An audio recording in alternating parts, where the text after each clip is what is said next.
So tonight's topic is about how to use the products from your hive. We're going to talk about honey and wax, mostly just honey and wax. Eric Baxter was supposed to be here tonight to talk about how to use a solar wax melter. He had to go out of town because his daughter was in a softball tournament. So I'm going to take over that part as well. So to get really easy and to start off really basic, because a lot of us are backyard beekeepers, and when you're harvesting honey, you maybe harvest 1 frame or 2 frames of honey, or a bar out of your top bar hive if you're lucky enough to have one. Last week I had my biggest harvest yet, and here's the wax that I have left over.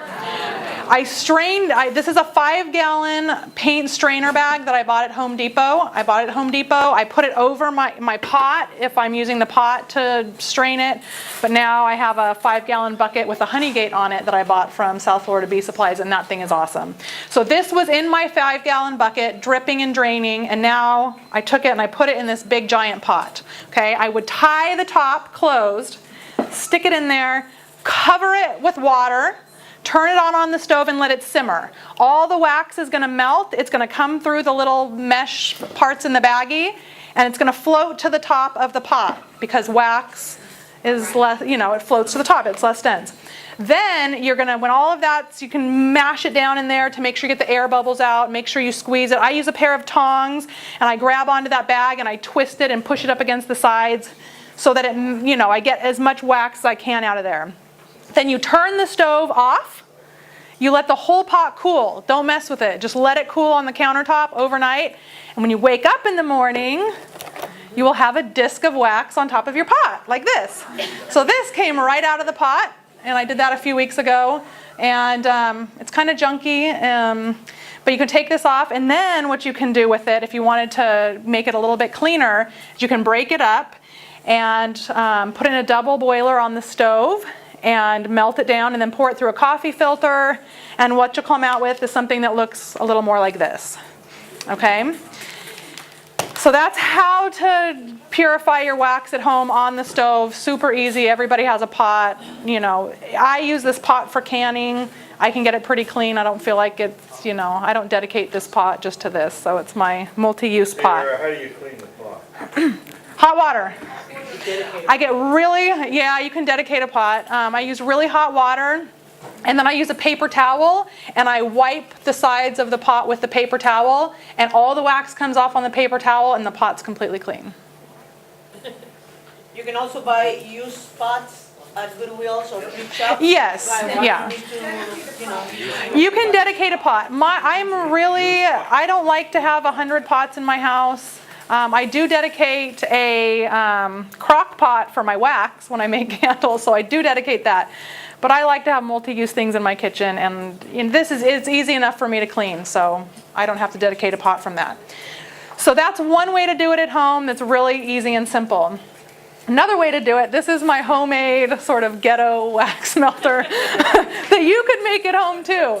It's a box, you could use a cooler, and then inside I took one of those styrofoam coolers that you can buy at Publix, and I lined it with tin foil, and then the lid of that styrofoam cooler is also plastered with tin foil.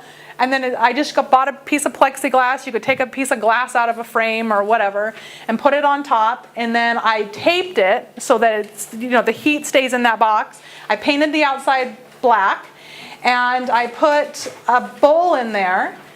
And then I put a piece of mesh screen, that you use to screen up your hive. Or if you have screen bottom boards, it's the same kind of mesh, that hardware cloth. And then I put a piece of paper towel down on top of the mesh. And then I put my wax on top of the paper towel. And this is literally what you get out of it. It's all clean. It goes through the paper towel. And when you're finished, the paper towel looks all brown and gross.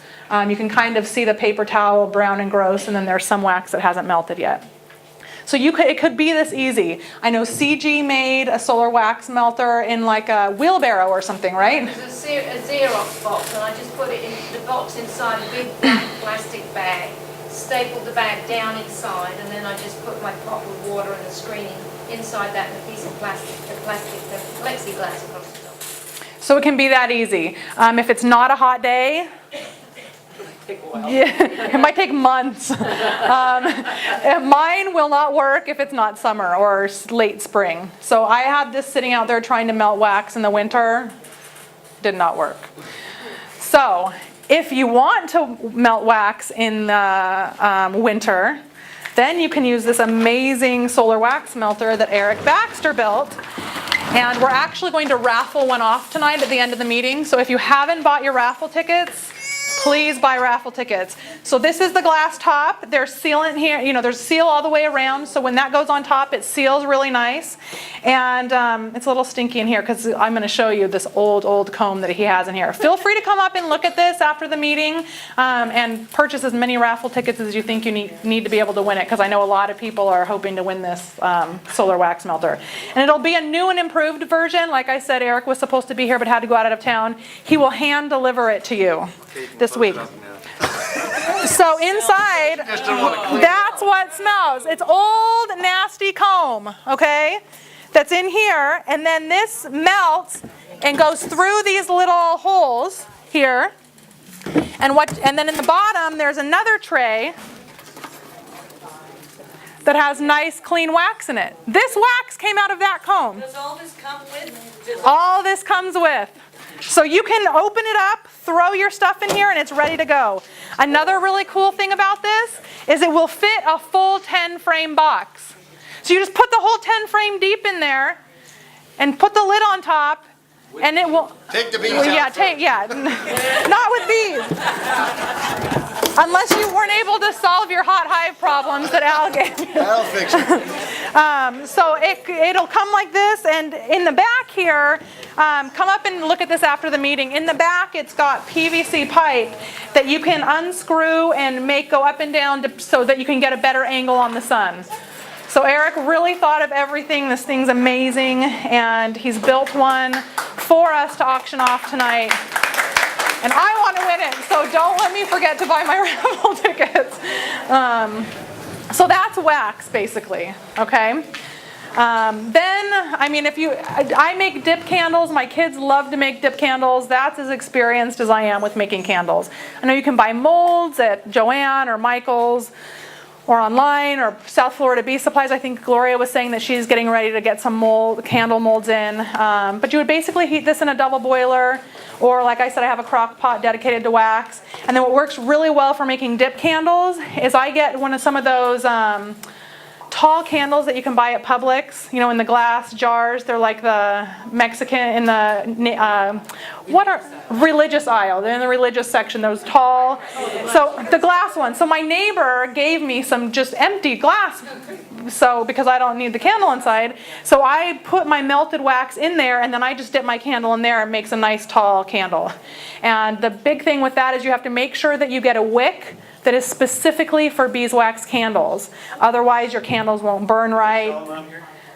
No, not that I know of. She might be getting those in with her candle molds. But they do sell beeswax wicks at Joann or Michael's craft store.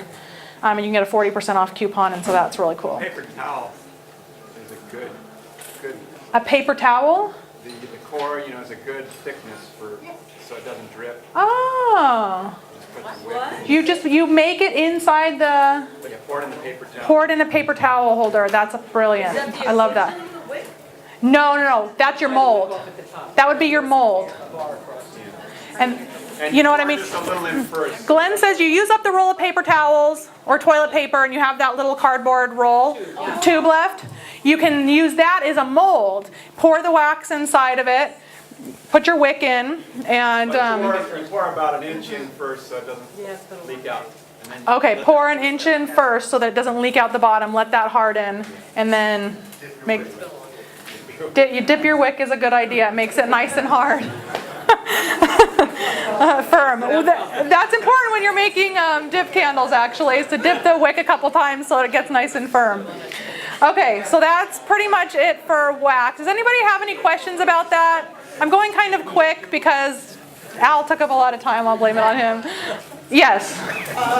Just another suggestion. I found a wax melter for people who like to wax their eyebrows. Oh, and you can just use straight beeswax? Yes, lovely.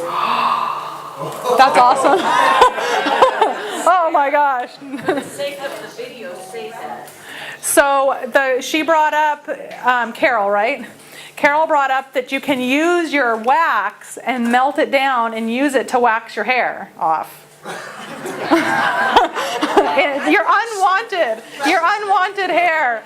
I'll experiment with that and let you know how it goes. In some areas that aren't too sensitive to start off. Okay, so any other questions or comments or suggestions for wax? Now that Lee's stuck on waxing. Okay. So now here's another thing you can do with products from your hive using your honey, okay? And when somebody first told me about using honey in products, like in a body scrub, or I thought, oh my gosh, honey is so precious because, I'm a brand new beekeeper and thinking about using my honey just to wash down the drain seems ridiculous. But if you have honey that's kind of funky, or, if you did a cutout that you knew wasn't sprayed or something like that, that's perfect honey to do stuff like this with. Or if you're like me and this bag was sitting on top of your bucket for like 2 weeks in the kitchen and the honey at the bottom is really thick and you think, oh, I'm not going to sell this to anybody, or I'm not going to eat it myself. Perfect honey to do this with. So we sell this through the club. This is our honey sea salt body scrub. It's really easy. I modified the recipe, so instead of making a 5-gallon bucket full of it, you can make something that's a little bit more manageable. We'll do it really quick. I made the recipe for 1 container of salt. So you go and you buy 1 container of the sea salt. It's about $1.75 or something. Pour the whole thing in there. Oat flour, you just take oatmeal and you put it in the blender or Vitamix or whatever and blend it up. So now you have oat flour. So it's 1 container of the sea salt, 1 cup of oat flour, half of a pound of honey. By weight? By weight. Half a honey bear. You know what I mean? 8 ounces. No, it's 5 ounces because honey is 10.6 fluid ounces per weight pound. So it would be about 5 ounces of honey. I didn't put that on there. So about 5 ounces of honey, and then 1.5 cups of coconut oil. I get this great coconut oil at Costco. It's a fantastic price. And then 20 drops each of geranium and bergamot essential oils. And you can use whatever you want, whatever essential oils you like. If you're putting this on your body and going out in the, after you get out of the shower and going into the sun, look up your essential oils. I'll give you a resource in a few minutes on where to look those things up to make sure you're not using essential oils that become toxic in the sun. Or you can buy these at Whole Foods. Any natural health food store, you can buy those. Trader Joe's has some, yeah. Oh my God, how excited are we that we have Trader Joe's here now? Woo! I'm a California girl, so I've been used to Trader Joe's and missing it since I moved here. Sierra, Yes. you said geranium. It said. Oh, sorry, grapefruit and bergamot. That's what it is. I like geranium, and so that's probably what flew off the top of my head. Thank you, Peter. So I was going to mix that up and show you how easy it was. It really is super easy. You throw all the ingredients in there and you mix it up. And then I use this little thing so it's less messy to scoop it into here. But I'm not going to go through that because we're short on time. So then another thing you can do is make a face and body cream or lotion or something like that. This is sort of, for me, out of the products that I make, the most complicated. So I'm starting here, and then I'll give you some really simple recipes to do other things. So for perfect face and body cream, the recipe is here. You have oils and waters. So the first thing you're going to do, and see, I use a blend of oils based on the skin type that I have or the skin type of the person that I'm making it for. And you can go to this recipe here, naturalfacialrecipes.homestead.com. All this will be on the website. Greg's videoing it, so don't feel like you have to write it down right now. But this website's awesome. We'll go to it right now. They give you pages that show you what carrier oils and what essential oils are good for what skin type. Because I'm sure you've all used a product and you thought, gosh, this is really too greasy for my skin. The oil stays on my skin for too long. I want something that soaks in. And some people say, well, I don't want any oil. Well, oil is great for your skin. You just need the right oil for your skin type. So if you go down here, carrier oil profiles for skin. So sweet almond oil doesn't clog the skin, it's greatly moisturizing and softening, and then it tells you the usage amount, where it says here that it can be used at 100% strength, okay? Not all oils can be used as 100% strength. Apricot kernel normally used at 10 to 50%. Avocado oil will really sit on the skin. It will leave things really greasy. So people normally use it about 10 to 20%. I don't use it at all in mine. How do you break that down? So how do you break that down? By weight or by ounces. So if it's a cup of oils that you're using in the recipe, you know, I like to use, let me go back to that slide that I had. I like to use a blend of jojoba, sweet almond, hemp, hazelnut, coconut, rosehip seed oil, and cranberry seed oil.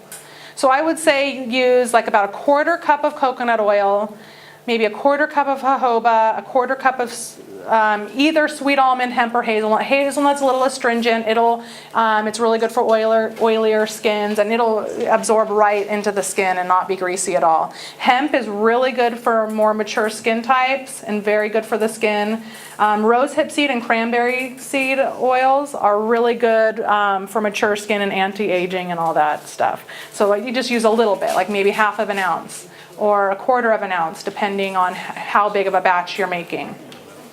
So you can go there and look for that. They have the same thing for the essential oils. So you go and you look at the essential oils page, and it'll show you for skincare. So it says essential oils for acne, essential oils for combo, essential oils for dry, mature, oily, sensitive. So I use a blend that's pretty much good for all of them. I use geranium, I use Roman chamomile, I use lavender, I use carrot seed because carrot seed oil is really good for mature skin type. So I use those. Basically, that's what I use, those 4. And I haven't had any complaints so far. A warning, I was just talking with the friend that I first started making face cream with about 5 years ago. She and I would make it, and we'd like give a jar away. I think we started making it for Mother's Day one year, and we gave a couple jars out. Then every single time you make it, everybody says, I need another jar of that. And you know, the ingredients are quite costly and everybody wants it. So now I do sell it. And people love it. I mean, it's great stuff. So this is my kitchen set up when I'm ready to make it. I like to have things nice and clean. I'm a little bit, I like to make sure that I keep my jars sterile. I like to make sure that everything's really clean because the only preservative that's in here is vitamin A. I don't put anything funky in it. There's nothing that you can't read in the label. It's all really clean and really fresh, and I do end up having to put it in the fridge if I'm not going to use the jars right away. So I make my own rose hydrosol. You can buy rose water, you can buy rose hydrosol, and that makes it really easy. But basically I make a little mini distiller, a simple distiller, where I put the rose petals in the pot. I put an empty bowl in the center of the rose petals that have water in them in the middle of the pot, and then I put the lid on upside down, and I turn on the heat, and as the heat comes up, it vaporizes the water that's around those rose petals. It comes to the lid, it condenses because I put ice there, and it goes to the center of the lid because it's bowed in, and it falls into that the center bowl. So you can do this with anything. You could do it with, you could make a lavender hydrosol if you want. I like rose because it's a little bit astringent. So I make that first. And while I'm making that, I start to heat up my oils and my wax, okay? And this is the most time consuming part, is making sure, because you know, I'm using a hunk of beeswax. I don't have nice little beeswax pellets that melt really fast. So I heat the oils on the stove. Then I put them in the refrigerator, okay? And you really have to watch this step, otherwise you're gonna have to remelt it. So you want it to get just barely starting to solidify. It'll be like a film of hard on the side and maybe on the edges of the bowl. That's the time when you take it out, you get your little blender ready. Okay. And I just use a hand blender. We used to use a Vitamix, and it drove me nuts trying to get it all out of the Vitamix after. So you just take that blender and you start whipping it, and then you start pouring your waters, which is your aloe and the rose hydrosol. You pour that in there, you start whipping it up. And you just keep whipping until you feel like it's good. Then you stop and you scrape down the sides of the bowl and you keep whipping it up till everything's incorporated and everything is smooth. You don't want lumps of your beeswaxy oil in there. You just whip it up till it's smooth. And this recipe is pretty foolproof. So when I first started making it, I would do the waters really slow, because I had a couple of batches where I added too much waters, and then after a week of sitting on the counter in the fridge, it started to separate. This recipe is pretty foolproof. The measurements are pretty good. So scrape the sides down, do it again, and voila! You pour into your sterilized jars. I like to refrigerate it until I'm ready to use it, but it will keep on the countertop for at least a couple of months. That's face cream. Any questions? I did. I did bring some with me to sell tonight. I think I have like 10 or 15 jars. And I will donate $5 of every jar to the club tonight that I sell. And it sells for $15 for a 4-ounce jar. It comes in these really beautiful cobalt blue jars. And it's fresh. It was just made this week. So now what you... Yes? What happens after this time frame? If, once you've gone past the refrigeration or the shelf life, what happens? I've never had a jar go bad. But it potentially will, because the only preservative in it is vitamin E. Is that face cream that you have? Face and body. I lather up my body after I get out of the shower, clean shaven. I use it on my face. Lee's blushing. Yes. I apply liberally. I take a handful. If I'm going to do my whole body, I take It's very rich. It is really rich, so you can experiment with it. I go through an 8-ounce jar in a month. So, but I don't use it on my whole body every day. It's just, after I shave or... You used to use like 60, right? Yeah, I'm really 60 years old. This is what I look like now. No, but I don't use sunscreen or anything, so my skin kind of takes a beating. Okay, any other questions about the face cream? Okay, so now what can you do with this? You can make lip balm, you can make salves, you can make shaving cream. I brought shaving cream also. I'll give you that recipe in a minute. Body butter and a body lotion bar. And all of those things, with the exception of the shaving cream, is basically doing the oils portion of the face cream. So that melting the oils and the beeswax together, and maybe if you wanted to use shea butter or cocoa butter or illipi butter or kokum butter, any of those butters you can use in these recipes. So these are basically just doing that first part of the face cream with the oils, and then pouring it into whatever little container you want it in. So the basic lip balm formula, 40% of your recipe should be any cosmetic grade oil that is liquid at room temperature. And it gives you a list, and you can go to that website and figure out which oils you want to use based on what you're making it for. 25% of your recipe should be any cosmetic grade oil that is solid at room temperature. Coconut, I wouldn't use 25% lanolin, that would be a little freaky. Palm, mango butter, shea butter, and like I said, kokum butter, illipi butter, those things. Mango butter. Mango seed butter. It's really nice. Actually, mango butter has an SPF, I think, of 8. So you can use mango butter alone as an SPF, as skin protection. And it's got a really nice consistency. Unless you're allergic. Yeah. Unless you're allergic to mangoes. Yeah, I've never thought about that. Usually it's the skin. Most people are allergic to the skin, not what's inside it. Yeah, but I wouldn't. Don't use it. Don't use mango butter if you're allergic. And then 20% of your recipe should be cosmetic grade beeswax. Okay, so we all have our little, I call this cosmetic grade. It's good enough for me.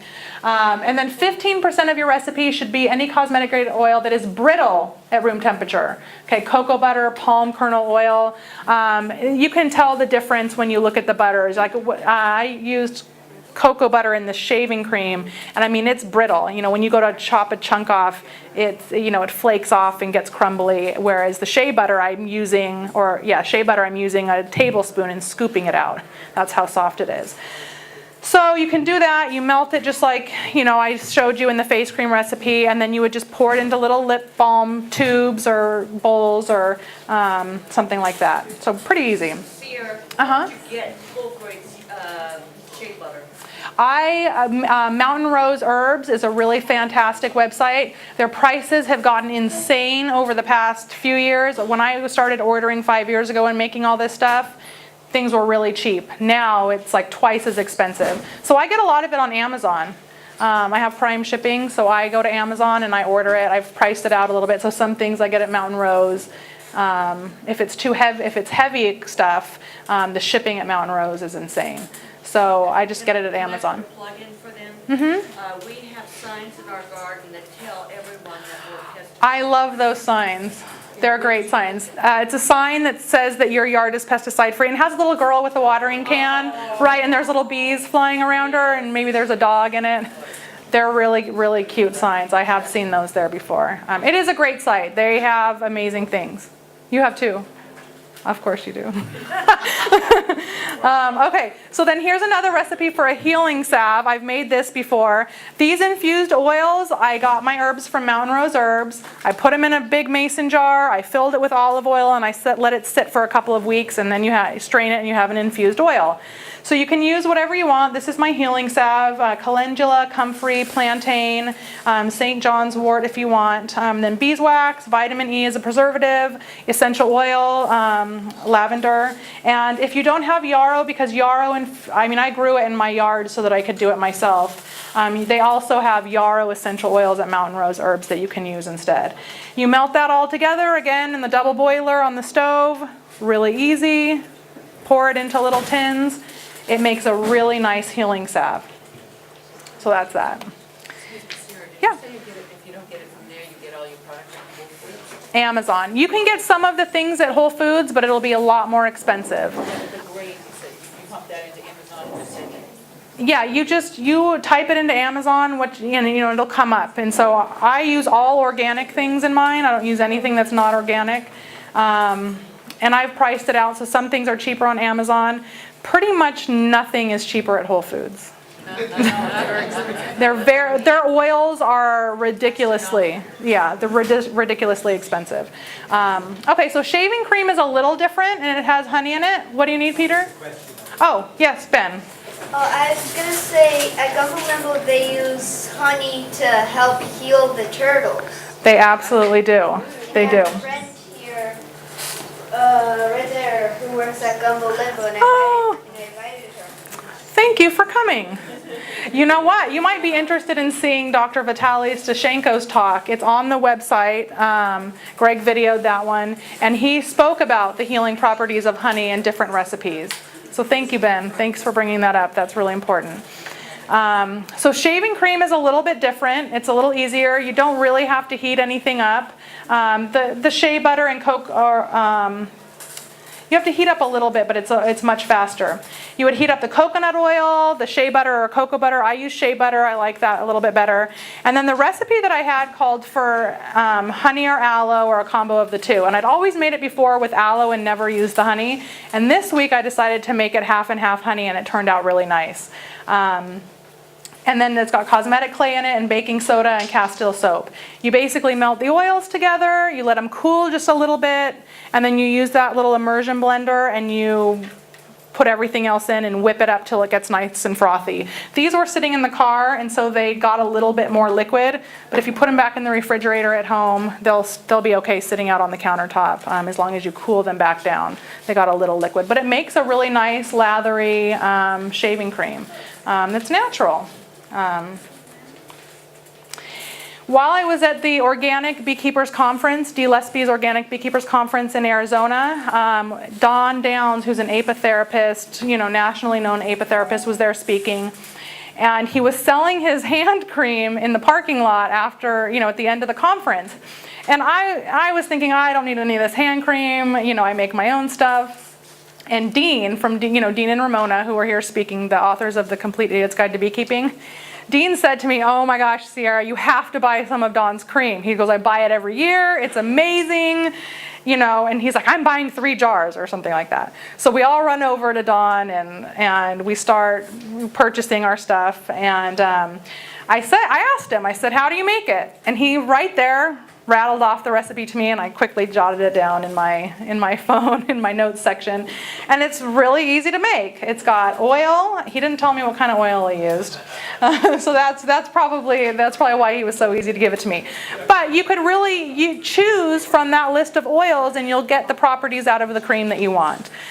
Distilled water, and distilled water is really important, or that rose hydrosol that I make where it's going through the a simple distillation process, is really important, because if you don't have everything really clean and you don't use distilled water, you will get mold growing in your cream. So that's really important for all of these recipes that use any water or aloe or anything, is that you're really clean throughout your process, and if it calls for distilled water, use distilled water. Don't use tap water. And in his recipe, he told me, I use an ounce of propolis tincture for every 240 ounces of cream. So I Googled how many drops are in an ounce. And so I figured out it's about 3 drops of propolis tincture per small batch like this. What's a propolis tincture? What's a propolis tincture? That's a great question. Again, I would listen to Vitaly Stashenko's talk. But propolis tincture is taking propolis out of the hive and putting it in a jar, and adding alcohol to cover it, and then sitting it in the back of the pantry and letting it sit for a couple weeks, couple months. Don Downs actually recommended not using Florida propolis, which is something that I don't know a lot about, but he said that we don't have a lot of natural plants in Florida that the bees can collect propolis from. So bees collect propolis in Florida from a lot of really dirty sources. From the caulking on the windowsill, from the grease around your hive stand, if you're trying to prevent ants from crawling up, to tar on the road. He said he would not use Florida propolis. So I actually, when I was at that Organic Beekeepers Conference, bought some of Dee Lespi's propolis, because her propolis is, she's in the middle of nowhere, and she's arguably the cleanest beekeeper in the United States. And so I bought some of her propolis, and I also bought a little jar of Sam Comfort's propolis tincture that he gathers from his New York bees. So propolis, yeah. What kind of alcohol would you use to make the tincture? Everclear, if that's what it's called, right? The 150. Not rubbing alcohol. Everclear, grain. The highest grain alcohol. That's Everclear. That's what that's called, right? Yeah. Yes. Or you could use vodka or gin. You just want as high a proof as you can get is preferable when you're making propolis tincture. On the borax, is that like Neoteam borax. So, and the reason that you use borax is because beeswax is not an emulsifier. But if you add borax and beeswax together, the heating process and mixing those things together, they become an emulsifier. And then you won't have the problem like I was having in the initial stages of making my cream. After a week sitting out, some of the waters would start to separate out from the solution because oil and water doesn't mix. So borax and beeswax together are actually an emulsifier, and it will keep those oils and waters together in the cream. Some people say, I really don't want to use borax because it's awful. So it's your choice. Throw in one thing is that twice a year I use neoteam borax, half cup to a gallon of water, and feed all my palms. Really? What does that do? It's a micro nutrient that is not found in many palm fertilizers. So Really? It doesn't kill a lot of stuff? Because borax is a pesticide, I thought. It kills ants. It's used in ant bait, right? That's boric No, acid. that's boric acid. That's different. Okay. I don't know anything about that. I don't know. So that's interesting. That's good to know, Donna. Thank you. So now I'm finished. Does anybody have any questions? And Jan's going to talk about making soap. Well, I'm Jan Comos. I've been a beekeeper for a little over a year, thanks to Jim and Mary Ann and Al, and my husband here, Greg, who agreed to let us do it. So, anyway, I have a few passions in life. One is bees, one is making jewelry, one is making soap, and there's a lot of other things thrown in there too. But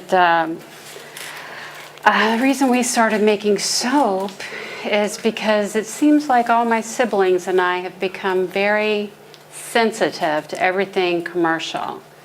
And come to find out, even though all of us think we're using soap every day, most of us are not. Because if you're using anything that comes in a box like this, if you look on it, it does not say soap, because it is not. It'll say bar. Or like this lever says nothing. It says absolutely nothing about it. It says replenishes and refreshes with nutrients and minerals. Not a thing about soap. It doesn't even say it cleanses you. Or Dove Moisturizing Lotion Beauty Bar. No mention of soap. Why do you think they have to put moisturizing lotion in it? Because it's a detergent. All these are detergents. They have taken the glycerin out, and so they can use it on everything else and make a lot more money. They use glycerin in all kinds of cosmetics, everything you can think of, they've used glycerin. And they also make clear glycerin soap that they can sell out for a lot more money, because it's so pretty. But it doesn't do anything extra for you. All it does is melt a lot quicker, and you have to buy it more often. Now, one thing about homemade soap, it costs a lot more to make than any one of these bars. Even the expensive ones, it's going to cost you more, because what I put in it, or most anybody you put in it, a lot higher quality things. And it's a little tricky to make if you're trying to put, I'd say, like I make a special facial soap my sister and I developed for ladies over a certain age that we really like. And it has some expensive oils in it, but I tell you what, it's one of the most popular soaps I make. So anyway, there are few rules because it is a chemical reaction and you can get hurt with it really fast because you cannot make soap without lye. So, okay, soap is a chemical reaction. See, like she was talking about an emulsifier, you cannot make soap without lye because, as you know, water and oil don't mix. They call it kind of a snake with two ends, with one end that loves water and the one end that hates water. But in the middle, where you get soap, they've learned to coexist. And it's actually the sudsing action is from the, that's where it comes from, where they're actually getting together and making soap.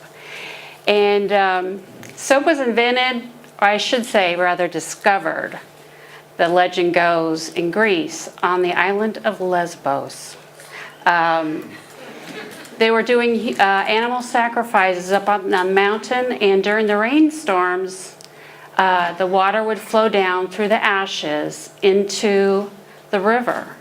And the ladies noticed after the rains, when the water was yellow, their clothes would get cleaner when they washed them in the river. And it was because of the action of the ash water and the animal fats combining, making soap. So that is where it's believed it first happened. So anyway, saponification is the action of the lye and the fats that make soap. So that is what you're going for. Glycerin is the part that they take out of the soap, as we talked about. Detergents, what you have left when you take out the glycerin, or you don't even use the correct, you don't even use oils and you make it another way around. Like Dove was at least soap in the beginning, and then they added salt, added alcohol, and then pulled out the glycerin. Lever never was soap, ever. Didn't start that way, didn't end up that way. Okay, the process I use is cold process. All that means is the only thing I do is warm up the solid oils. That's it. That's the only thing I do, only part of heat. There's a bunch of other ones here. I'm not really going to go over them because we're not doing it. Melt and pour is a one that you buy. You can buy in Michael's. All you do is put it in the microwave, melt it, and pour it, and it's a type of glycerin soap for the most part. Okay, these trace, gel stage, and cure are the stages it has to go through, and we'll talk about that in a minute. Sap value is saponation. Each oil has a different value, and we'll get to why that's important later. Unsap, what that says there, I can't say that word, are oils that will never turn into soap. And one of those is beeswax. It will never become soap, but what it does add is a nice fine texture to soap. It makes it very slippery and feels very nice on the skin. All right. Whoops, don't do that. All right, safety. Although, do as I say, not as I do, we won't talk about that. You're supposed to wear goggles, wear a mask when you're mixing your lye. Now, this is something I for sure do. I always pour, shut up. You always pour your lye into the water, never the reverse, because it can bubble up and grab you. But putting the lye into the water really helps. So, it does have a smell. It gets worse in humid times. So in Florida, summer, you gotta watch out, because if you're making a large batch, it will get in your face. Don't breathe deep. Ask me how I know. And it does go up, so put your face down. So anyway, I always, we'll get to this later. Okay, rubber gloves, vinegar deactivates lye, and it deactivates newly battered soap. My sister flung some on her nose, didn't notice, and it did burn her nose pretty badly. Okay, no kids, no pets. I'm going to kill you. So no spouses. Protect work surfaces. Newspapers is okay too, or towels. Also, once you start using something for soap making, you can't use it for food anymore. Okay. There we go. That's what I said. This is a soap calculator. This is very important.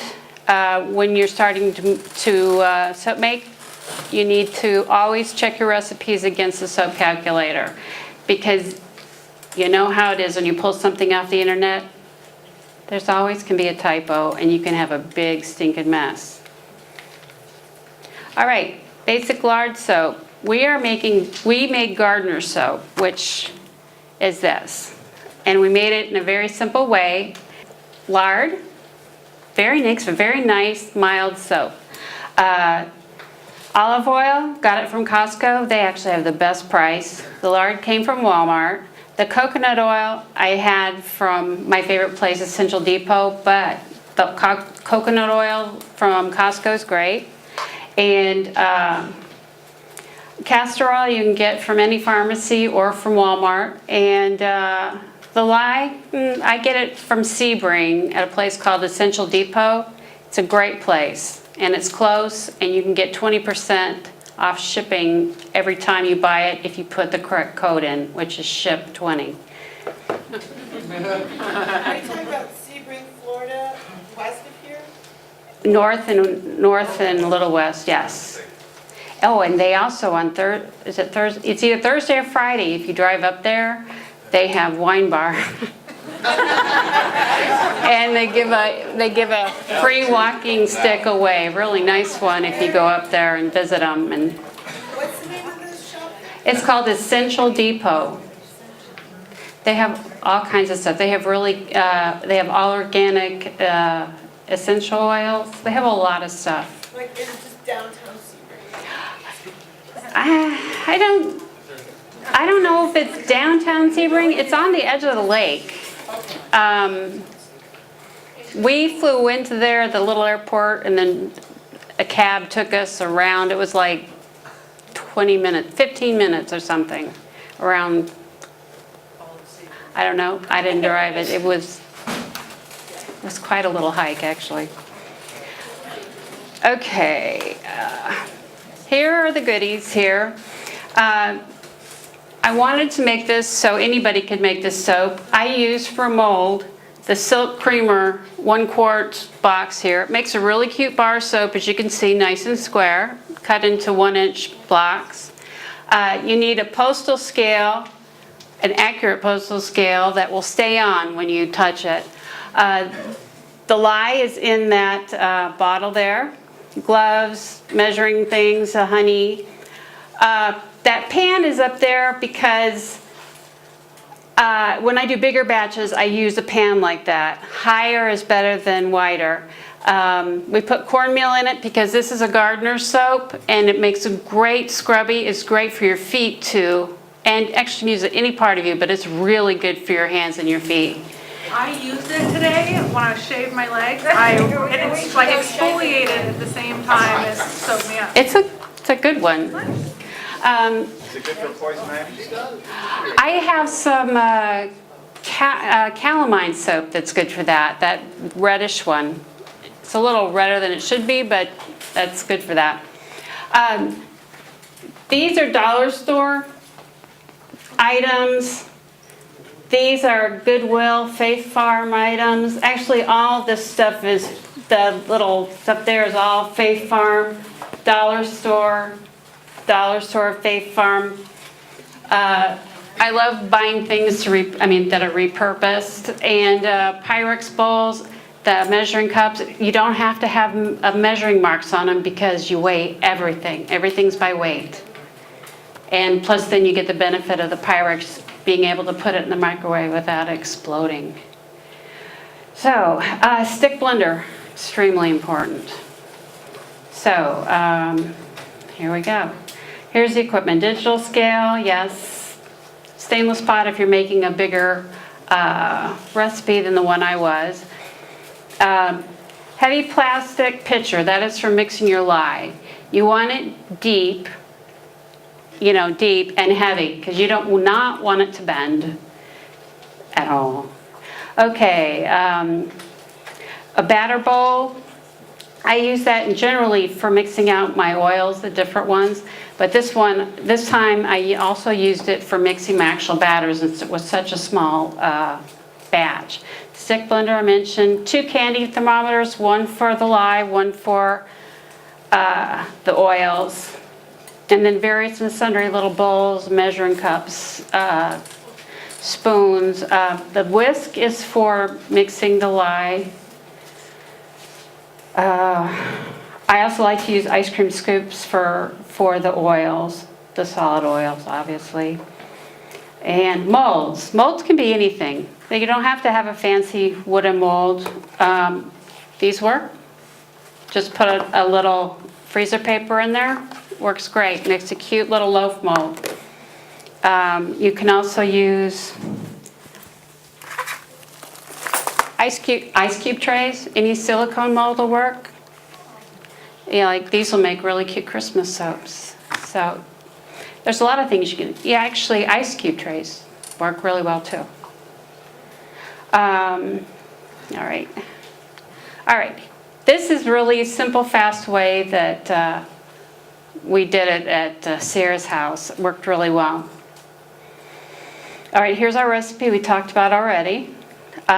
When I get the recipe out of the calculator, I round it down, round it up or down depending, and so it's easy for me to do, because when you get off the calculator, it's to the 0.10,000, and my weigher only goes to the 10th. So I always fix it so I don't get confused, because if you mismeasure your oils, you'll have a failed recipe.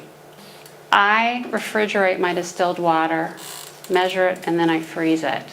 This helps everything go faster, and I'm all for easy. I fill the sink with water that I can put my pitcher in with my distilled water that it's not going to dump over.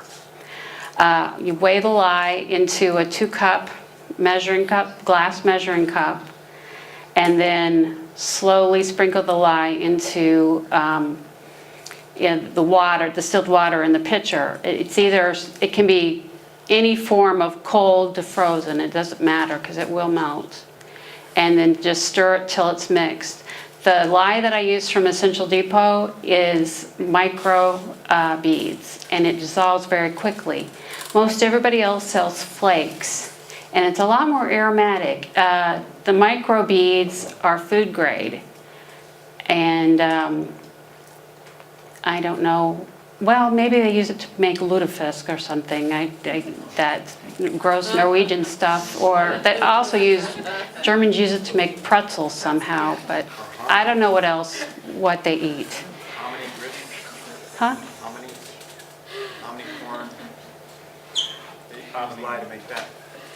Corn? Hominy, that's right, hominy, you're right. So, and the flake stuff a lot of time is tech grade. Do not use Red Devil drain cleaner. It is not pure lye. Then it'll make your soap a lot harsher. Soap is also really hydrophilic. It will not, lye is really hydrophilic. It will not come all the way out of the cup when you dump it. So you have to have a spoon ready to help it in, and then dump all your equipment that's touched the lye into the sink full of water, because it will burn you. Also, this is one thing I had to really be careful of, because when I had dogs, is if any of the little microbeads fell on the floor, then your dogs sniff it up. They have lye particles in their nose. So you have to watch and be very, very careful. I used to, when I was new at this, I would mix it in the sink in the garage. But as I got better at it, I do it in the house. So just keep that in mind. Anyway, so a gray film a lot of times form on the top of the lye water. That's okay. So after you have it mixed, just leave it in the sink until you're ready for it, and let it cool down. You can just drop your candy thermometer in it and swish it around every time you need to check the temperature. You want it to drop to around 100.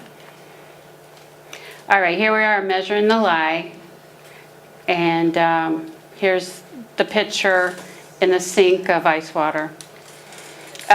Weigh solid oils, and I put it in the microwave instead of putting it on the stove.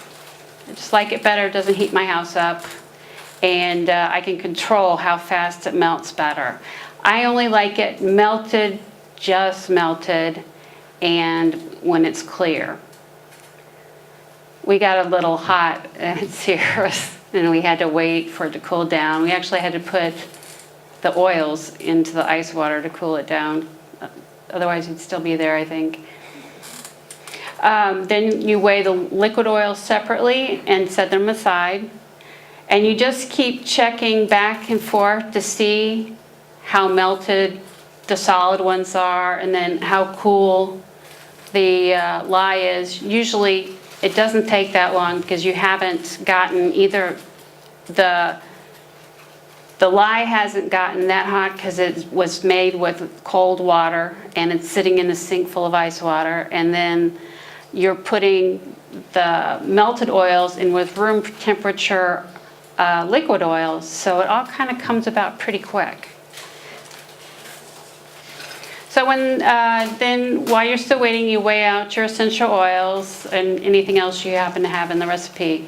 That's what you do until it gets incorporated. Then you can add, like we did the cornmeal, which I don't measure it. I do it till it looks like I want it, until you think it looks scrubby enough. And then I add the honey and the vitamin E capsule content, just squirt it in. Anyway, you mix it till it comes to trace. Trace is When you can see the folds of your blender. yes, on top is when you dribble it on across, and you can actually. I have a hard time seeing trace, but I know how it acts. But usually I have to like look at the side and I can see it laying on the top of the soap batter. You just see trails on it. Sheen.